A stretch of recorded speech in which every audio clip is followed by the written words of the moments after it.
Bayo, and in today's tutorial, it happens to be the last class on the course.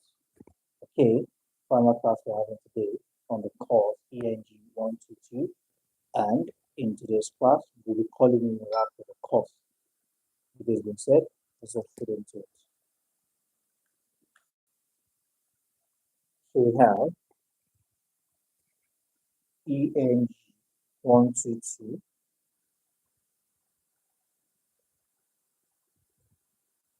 That's the course title. ENG122.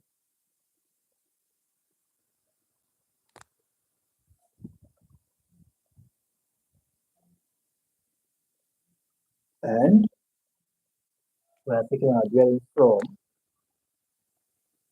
what it means. We are taking our bearing from what it means by the naturalist. Okay, just a moment. I think I need to fix something very quickly.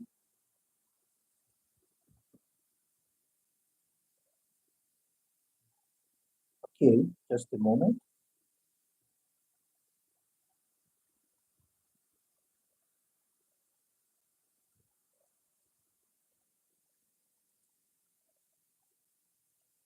Just trying to quickly fix my material here. Just a moment.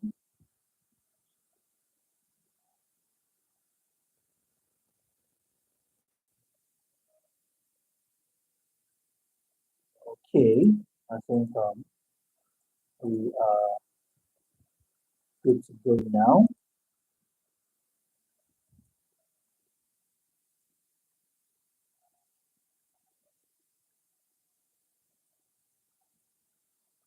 Okay, just realized that something was missing, so I just have to fix it very quickly.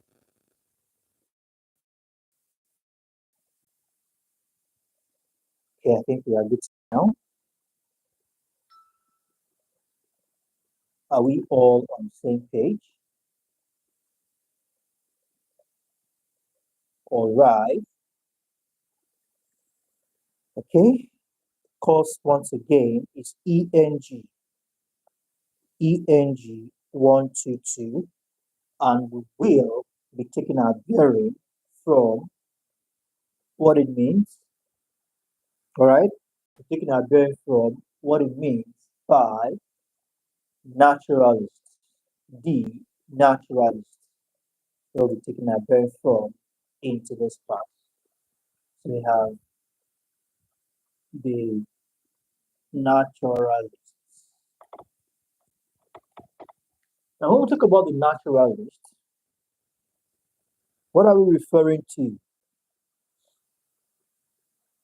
Okay, what comes in mind when you come across the word?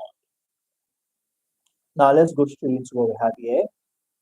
Now, according to what we have in the material, all right, so we are taking our bearing from, the naturalist holds, all right, the naturalist is of the opinion that there is what we call one-on-one link.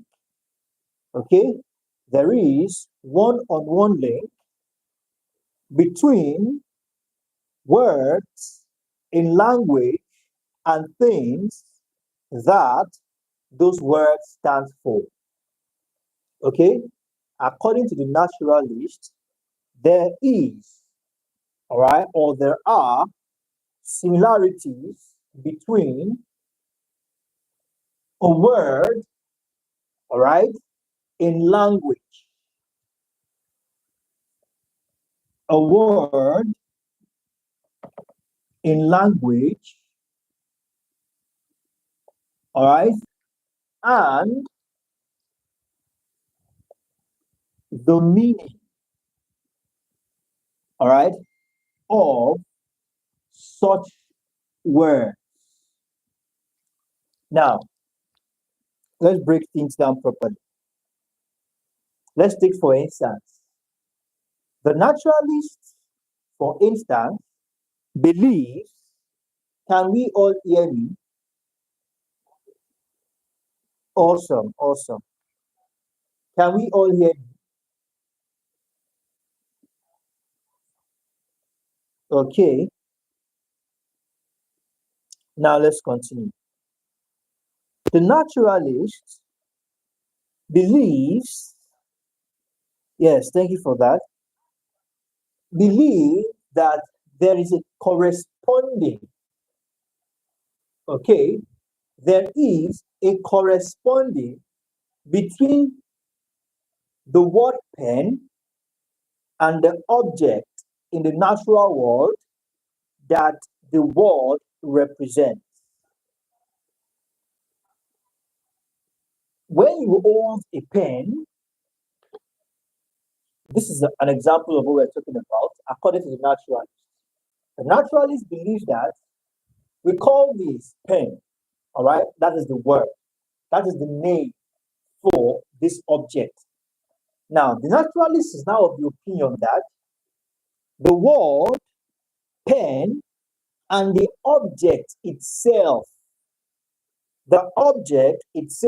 and the word pen, okay, have certain similarities, okay, that the object in the nature or in the natural world represents the word pen. There are similarities or what we call correspondence between the word and the actual object. Now, this is the opinion, all right? So let's just put it this way, correspondence. This is the opinion of the naturalist. Now, we also have the conventionalists. The conventionalist holds the view that words do not have any relationship with the object the word is referred to.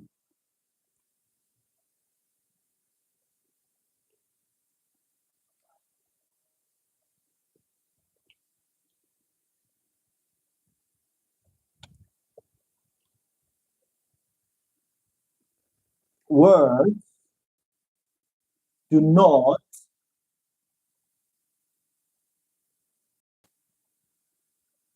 according to the conventionalists, they are the opinion that words, okay, do not have any relationship,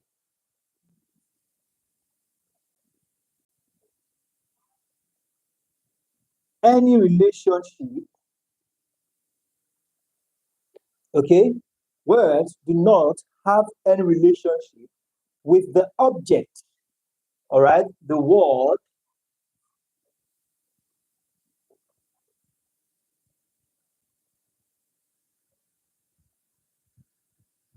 represents, with the object the word represents. Now you can see that these are two different opinions from two different sets of believers or two different sets of people, all right, as the case may be. Okay, so we have that as that.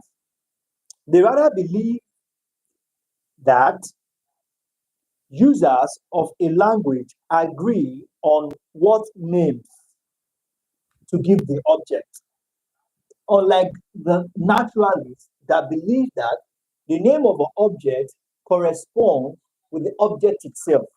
But as far as the conventionalists are concerned, they are not of that opinion. So we have, they were called the antagonist and the anomalist. All right. Now, the conventionalists were once referred to the all right, they were once referred to the analogist and the anomalist.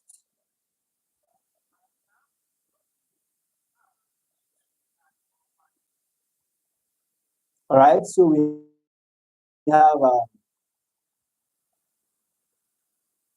that as that.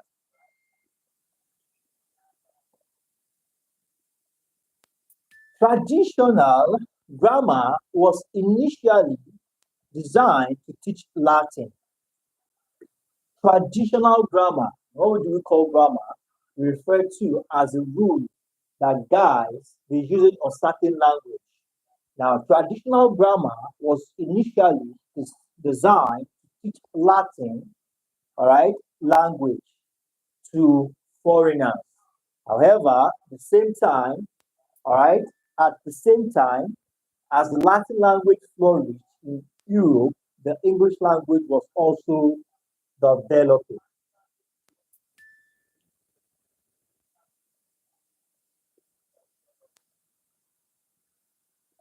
Now, let's note this.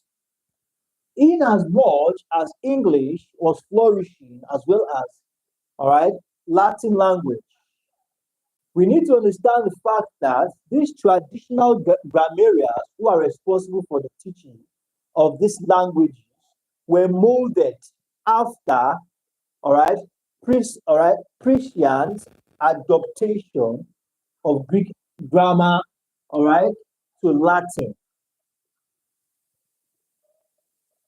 Traditional grammarians,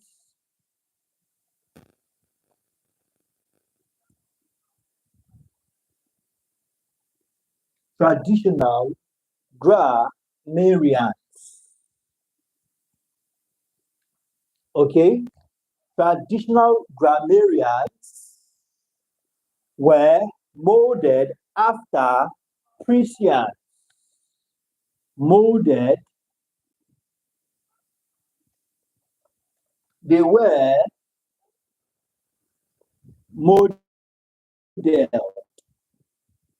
after what we call,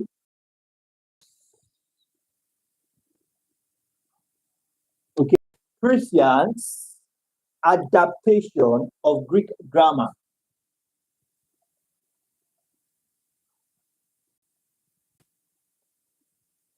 Of Greek grammar, okay, to Latin. Speaking of the grammarians that are responsible for the teaching of this traditional grammar, this was according to what Bao and Caleb said in 1951. So, we want to look at some of the strengths and weaknesses of the traditional grammar. The traditional grammar established 8 parts of speech. Let's note that some of the strengths is that established 8 parts of speech.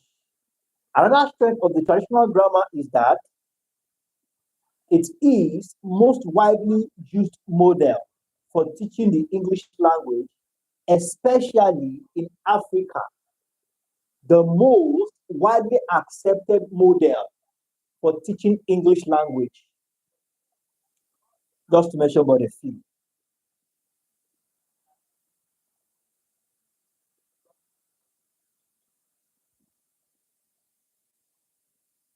So one of the major weakness of traditional grammar, all right, is the prescriptive nature. The prescriptive nature of traditional grammar happens to be the major weakness of it. Therefore, this led to the development of what we call structural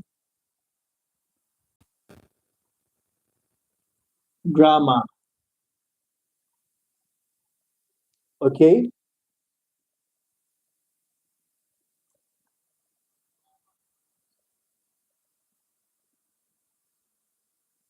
So we have that as that.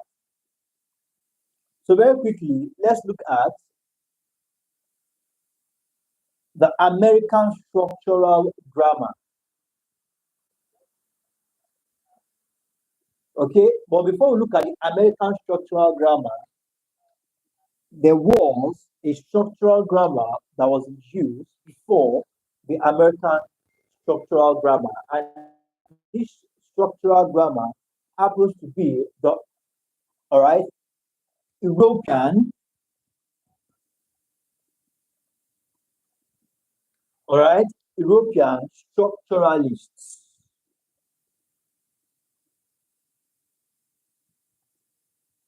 Then we have the America structural grammar. America American structural grammar. Now, European structuralists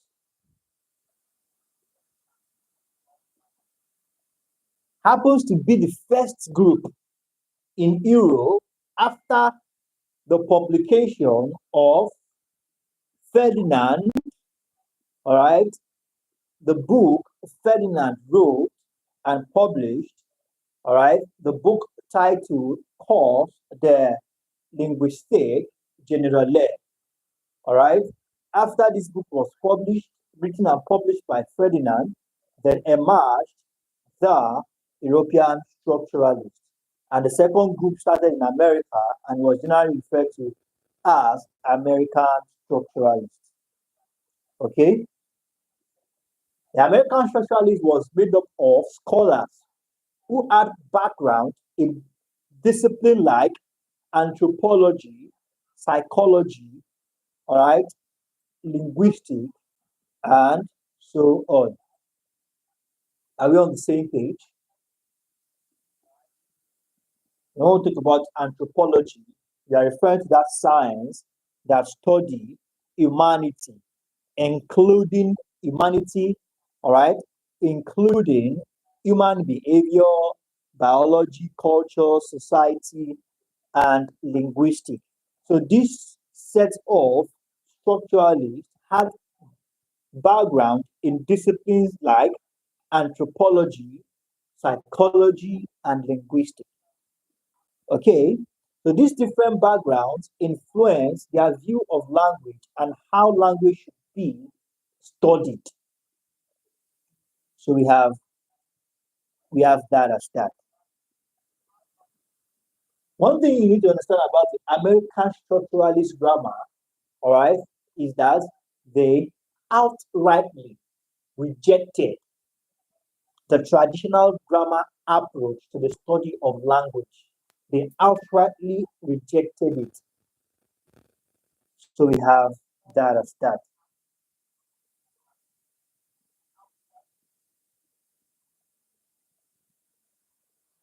Now there's something called the transformational generative grammar.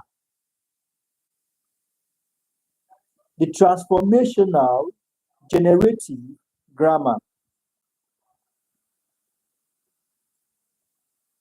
Just permit me to raise the board so we can take something on that.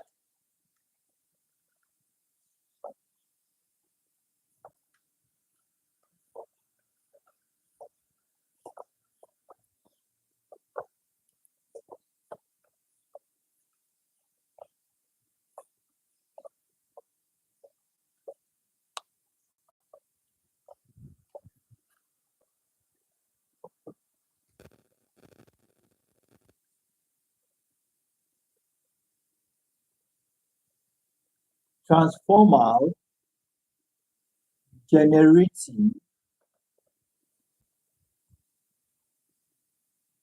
grammar.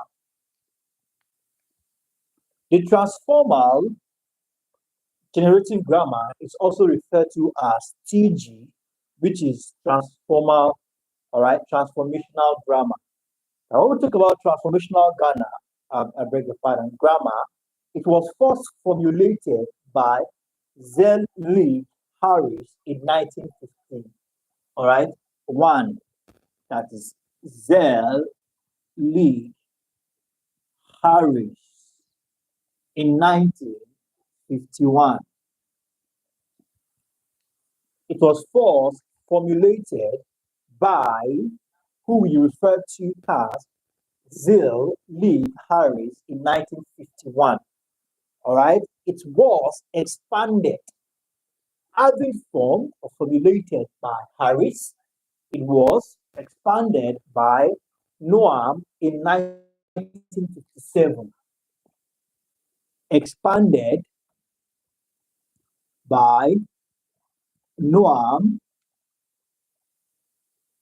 all right, Chomsky, Noam Chomsky in 1957. 1957. Now, with the publication of his, Noam Chomsky expanded on the TG in 1957 with the publication of his syntactic structures, all right, with the publication of his syntactic structures. You always say syntactic, we are simply talking about syntax, okay? We are simply referring to syntax. And when we talk about syntax, we are referring to the arrangement of words and phrases. When you arrange words and phrases in order to form a sentence in a language, all right, more like the study of the structure and arrangement of words. We have that as syntax.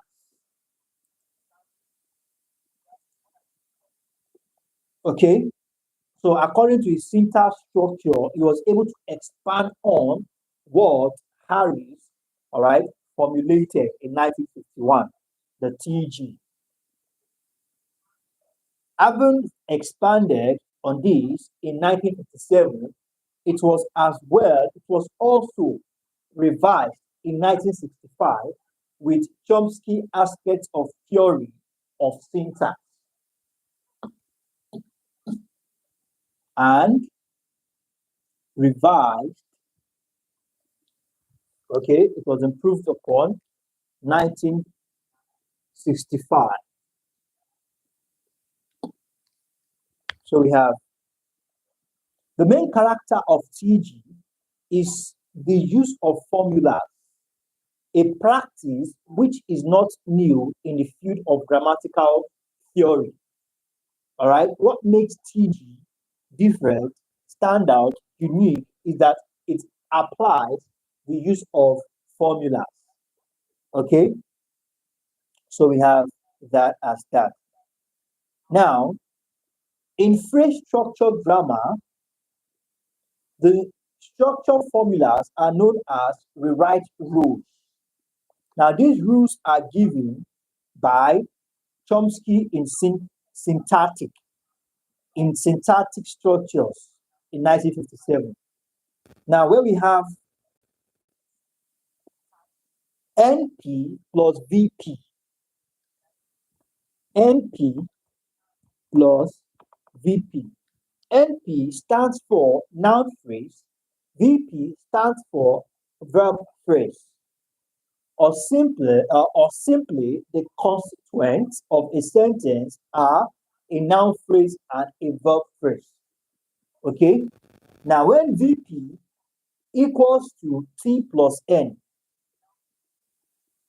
this means rewrite NP as T and N when T means a determinant, all right, such as a, or the N means a noun. Are we on the same page?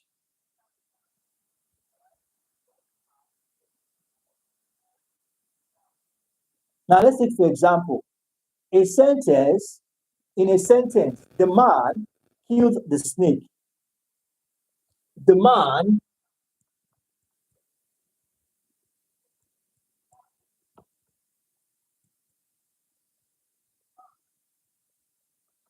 T stands for D.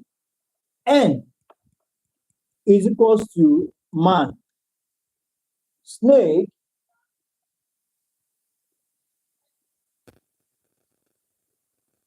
so N is man and snake. Then V is equals to killed. All right.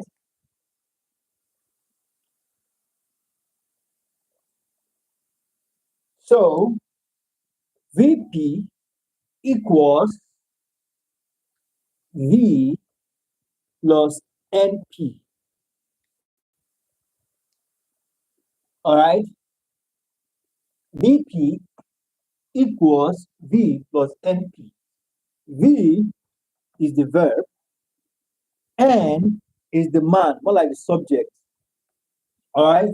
While T is the modifier. All right. D. So we have that as that. So I'm going to call it wrap here for today. And I think we've actually done justice to the course. All right. But just before we call it wrap, there's something called system grammar. And this is the model. All right. This model of grammar grew out of the work of J.R. Firth. Freud's initial work was known as the term context of situation. All right.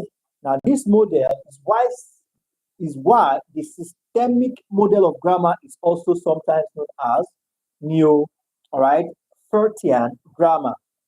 All right. So we have that as that, and we have this acronym WNWG, the nominal word group. Nominal word group. All right. Nominal word group. And we have PPT, which is the principles and parameters theory. All right. So thank you very much, everyone. Call it wrap here for today. We call it wrap with course, familiarization phase, and the next time we're meeting on this course will be on Telegram, where we'll be talking about what we've learned so far on YouTube, which is our familiarization phase. For those of us who are new to the stream, let's go to smash like button, subscribe to the channel, and enroll in our private class where we walk you through all your courses throughout the semester. Visit us free on www.tutorial.com.